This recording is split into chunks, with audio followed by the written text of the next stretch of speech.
का हृदय से आभार व्यक्त करता हूं कि आज आपने मुझे इस विकसित भारत की नींव रखने वाले वर्ष 2026-27 के ऐतिहासिक केंद्रीय बजट पर बोलने का अवसर प्रदान किया।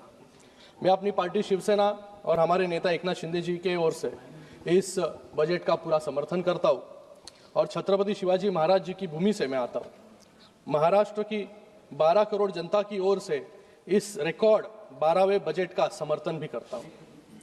मैं अपनी बात और इस बजट का क्या इम्पैक्ट है उसको कुछ पंक्तियों के माध्यम से आपके सबके समक्ष रखना चाहूँगा। नए भारत का ये मजबूत आधार है, नए भारत का ये मजबूत आधार है। सेहत, शिक्षा, रोजगार, हर सपना साकार होगा। न रुके हैं कदम, न थमेगा ये कारवां। देख लो दुनिया वालों, ये बदलता हुआ हिंदुस्तान है। ये 12 साल की यात्रा सामान्य नहीं है।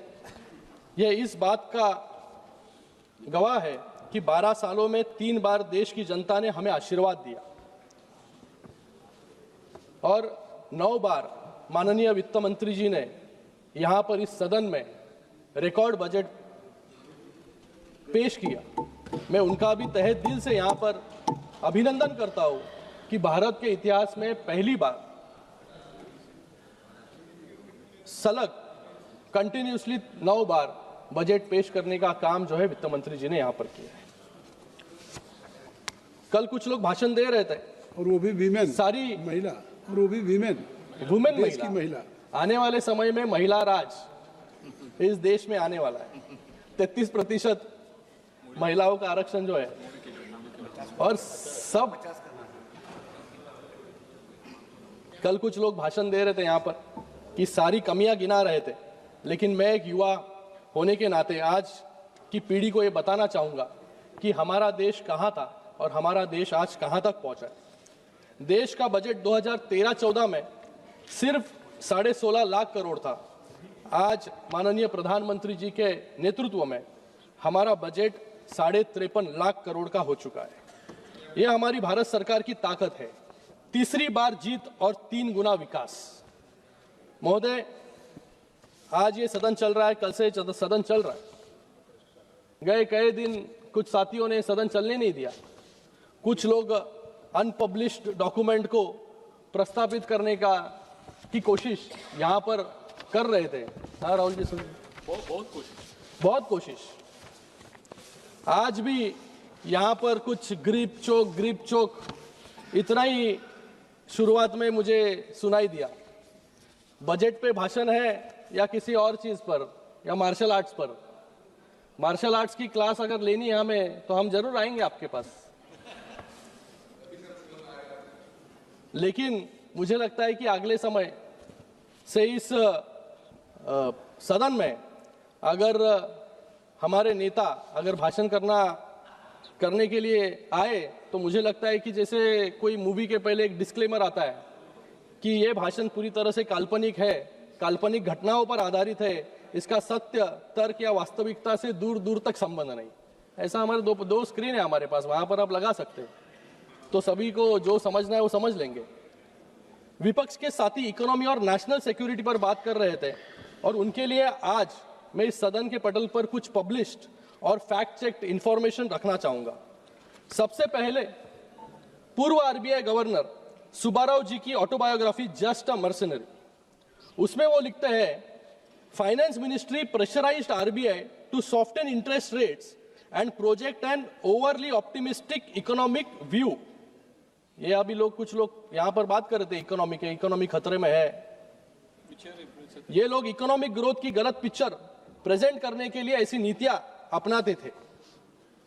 दूसरा एक ब्रुक्स रिपोर्ट जिसको पब्लिश करने के लिए इस सदन में पहले भी मांग उठी है, लेकिन आज तक उसको इस सदन में पेश नहीं किया गया। यह बताता है कि 1962 के युद्ध में क्या हुआ था। युद्ध के बारे में भी यहां पर, चीन के बारे में भी यहां पर बात रखने की कोशिश कुछ लोगों ने की। 1963 में जब हमारे रक्षा मंत्री वाईबी चौहान डिफेंस मिनिस्टर थे तो उन्होंने इस रिपोर्ट का जिक्र किया था इस सदन में। Indian reverses were the result of high level interference in tactical operations. आज जो यहाँ पर आलोचना और आरोप लगाने का काम कर रहे थे, उन्हीं के डिफेंस मिनिस्टर जी का ये स्टेटमेंट है उनके ही खिलाफ। तो मुझे लगता है पहले अपने गिरेबान में झांक कर इनको देखने की जरूरत है कि हम जब सत्ता में थे तो तब क्या कर रहे थे। ये रिपोर्ट आपके सिक्योरिटी फेलियर का सर्टिफिकेट है। आज मैं यहां पर कुछ देर पहले विपक्ष के नेताओं का भाषण सुन रहा था। अपने भाषण में ग्रिप शब्द का बहुत बार इस्तेमाल किया। वो कह रहे थे कि सरकार की राजनीति पर ग्रिप नहीं है, हमारी नीतियों पर ग्रिप नहीं है। महोदय, मुझे इनको कहना है, और उसी के साथ में ये सपना भी देख रहे थे खड़े खड़े कि अगर इंडिया अलायंस अगर अमेरिका के साथ डील करता, इंडिया अलायंस अगर अमेरिका के साथ डील करता तो किस प्रकार से डील करता। देखिए, सपने देखना तो अच्छा है, लेकिन जागते हुए खड़े रहकर सपने देखना हानिकारक है। अमेरिका से डील करनी तो दूर की बात है, मुझे लगता है कि इंडिया अलायंस के पार्टनर के साथ पहले इन्हों को डील करना बहुत जरूरी है कि जो पार्टनर, एक पार्टनर यहां है, एक पार्टनर वहां, एक पार्टनर कहीं और है। तो आज इस प्रकार से ये डील के बारे में बात कर रहे थे, जिनकी खुद की पॉलिटिकल डील हर राज्य में कैंसिल हो रही है, जो आज सदन में खड़े होकर अंतर्राष्ट्रीय संधियों पर ज्ञान दे रहे हैं। पहले अपना घर संभालिए, फिर देश, फिर दुनिया के बारे में सोचिए। यहां पर चोकिंग के बारे में बात किया। इतिहास गवाह है, गए 12 सालों में किस तरीके से हर एक राज्य में लोगों ने इनकी पार्टी को चोक करने का काम जो है गए 12 साल में किया है। आज तक वो कंटिन्यू हो रहा है और आगे भी ऐसे ही चोकिंग। 96 टाइम्स लव जी बोल रहे 96 टाइम्स चोकिंग हुई।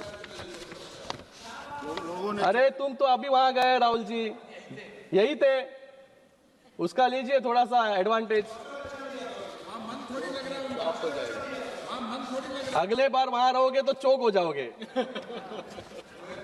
अध्यक्ष महोदय, यहां पर डेड इकोनॉमी के बारे में भी बात कर रहे थे। ये डेटा के बारे में बात कर रहे हैं, डेड इकोनॉमी के बारे में बात कर रहे हैं।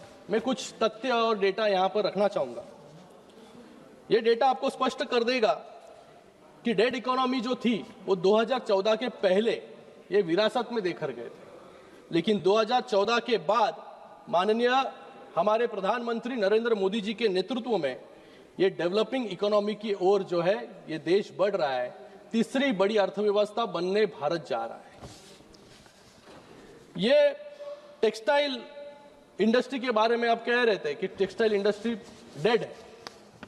मैं महाराष्ट्र से आता हूं और महाराष्ट्र जो इस देश का टेक्सटाइल हब माना जाता है, जहां की मिलों की धड़कन से देश का कपड़ा बाजार चलता है। ये टेक्सटाइल सेक्टर 1 करोड़ लोगों को जॉब देने का काम करता है। जो टेक्सटाइल सेक्टर 1 करोड़ लोगों को जॉब देता है वो कैसे डेड हो सकता है? ये नीतियों का फल है कि गए 12 साल में ये टेक्सटाइल हब इनके समय पूरी तरीके से डेड हो चुका था। उसको रिजुविनेट करने का काम, जिंदा करने का काम हमारी सरकार ने किया, हमारी नीतियों ने किया। इसलिए 1 करोड़ लोगों को जॉब देने का काम ये टेक्सटाइल सेक्टर कर रहा है। और ग्लोबल टेक्सटाइल एक्सपोर्ट्स के बारे में हम लोग बात करें तो 4% है। जो 4% पूरे दुनिया का टेक्सटाइल हिस्सेदार हो सकता है, वो डेड कैसे हो सकता है? तो इसलिए मैंने कहा आपको कि शुरुआत में लगा दीजिए डिस्क्लेमर। ये गंभीर बात यहां पर कर रहे थे कि भारत माता को बेच दिया। यहां पर किरण रिजिजू जी ने कहा यहां पर कि किसी माइकलाल में दम नहीं है जो भारत माता को बेचे, लेकिन इनके समय भारत माता का अपमान करने का काम किसने किया? अक्साई चीन, याद है आपको? अक्साई चीन, इनके ही प्रधानमंत्री जी ने कहा था वहां तो घास का एक तिनका भी नहीं उगता, इस जमीन का हम क्या करेंगे? कच्चा थीऊ द्वीप जो श्रीलंका को दे दिया, इनके ही समय दे दिया। तो भारत माता का अपमान करने का काम इन लोगों ने किया। और जम्मू एंड कश्मीर जिसको बचाने का काम हमारे प्रधानमंत्री और हमारे होम मिनिस्टर जी ने किया, 370 कलम लगा के, आज उसकी बदौलत है आज जम्मू एंड कश्मीर भी भारत का हिस्सा है। ये कह रहे थे यहां पर कि पाकिस्तान और भारत को अमेरिका ने एक ही तराजू में तोला है। मैं यहां पर कुछ, ये जैसे बुक लेके आए थे, मैं यहां पर कुछ न्यूज लेके आया हूं। US used Pakistan then threw away like toilet paper. ये किसने कहा? ख्वाजा आसिफ, जो डिफेंस मिनिस्टर है पाकिस्तान के, 2 दिन पहले ये उन्होंने कहा। यह है पाकिस्तान की लेवल, जिसको हर समय भारत के बाहर भी जाकर भारत को अपमान करने का काम और इस सदन में खड़े रहकर भी भारत का अपमान करने का काम कुछ लोग रोज यहां पर कर रहे हैं।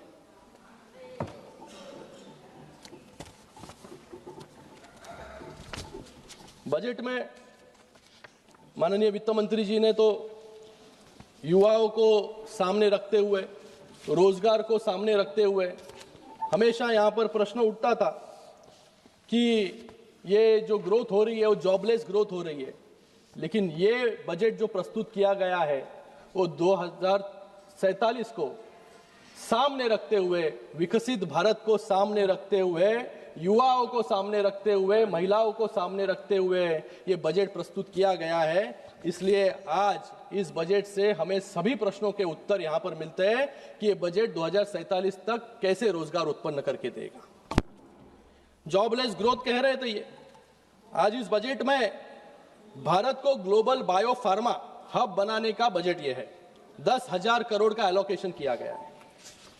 एबीसीजी जो मुंबई में स्थापित होने वाली है, केमिकल प्रोडक्शन के लिए 3 केमिकल पार्क्स हो, महात्मा गांधी ग्राम रोजगार सेवा स्वराज अभियान हो, 200 लीगेसी इंडस्ट्रियल क्लस्टर्स को, अभी तक जिसके बारे में कभी निर्णय नहीं लिया गया था, जो सिक इंडस्ट्रीज है उसको पुनः रिजुवेनेट करने का काम इस बजट के माध्यम से होगा। सबसे महत्वपूर्ण एसएमई ग्रोथ फंड, जिसके अंदर 10,000 करोड़ का डेडिकेटेड एसएमई ग्रोथ फंड है, जो छोटे मोटे उद्योगों को चालना देने का काम इस बजट के माध्यम से होने वाला है। इंडस्ट्रियल और लॉजिस्टिक कॉरिडोर के पास 5 यूनिवर्सिटी टाउनशिप। अब हमेशा प्रश्न रहता था कि कोई कुछ, हमने शिक्षा ले ली तो उसके बाद जॉब कैसे मिलेगा। एक महत्वपूर्ण निर्णय इस सरकार के माध्यम से, वित्त मंत्री जी के माध्यम से लिया गया कि इंडस्ट्री स्टूडेंट पार्टनरशिप को बढ़ाने के लिए यूनिवर्सिटी टाउनशिप, जहां पर इंडस्ट्रीज और लॉजिस्टिक पार्क्स हैं, वहां पर स्थापित करने का ये बहुत बड़ा निर्णय है सर। युवाओं को इससे तुरंत नौकरी जो है ये यहाँ पर मिलेगी। तो ये नरेंद्र मोदी जी की सरकार है, ये डेवलपमेंट का कमिटमेंट है। इसलिए आज इतने 12 सालों में भी, सर मैं अकेला एक स्पीकर हूं मेरे पार्टी से, आप थोड़ा अलग अलग निर्णय इस बजट में लिए गए, उसके अंदर मैं नहीं जाऊंगा, बहुत लोग मेरे साथी इसके ऊपर बात कर चुके हैं। लेकिन कल यहां पर कुछ लोग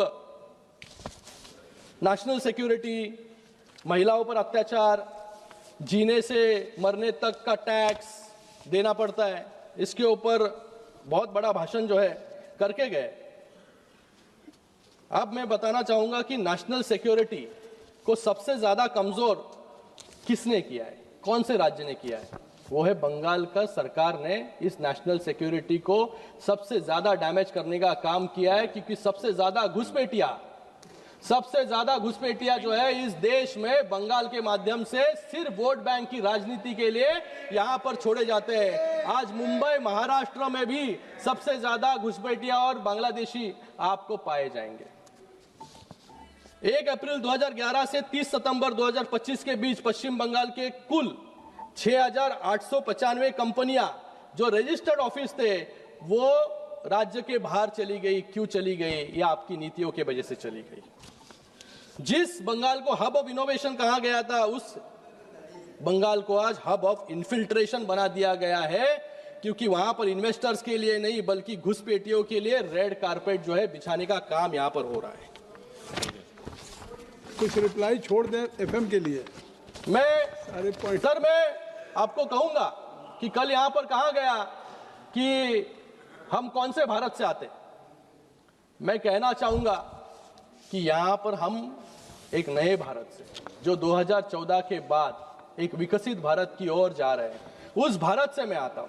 2014 के पहले अर्थव्यवस्था कोलैप्स होने वाली थी, लेकिन 2014 के बाद मैं उस भारत से आता हूं जहां आज कॉमनवेल्थ 2G और कोल स्कैम जैसे हाई स्पीड करप्शन के दौर से निकलकर पुणे, बेंगलोर और Mumbai Pune high speed corridor की तरफ हम लोग बढ़ रहे हैं।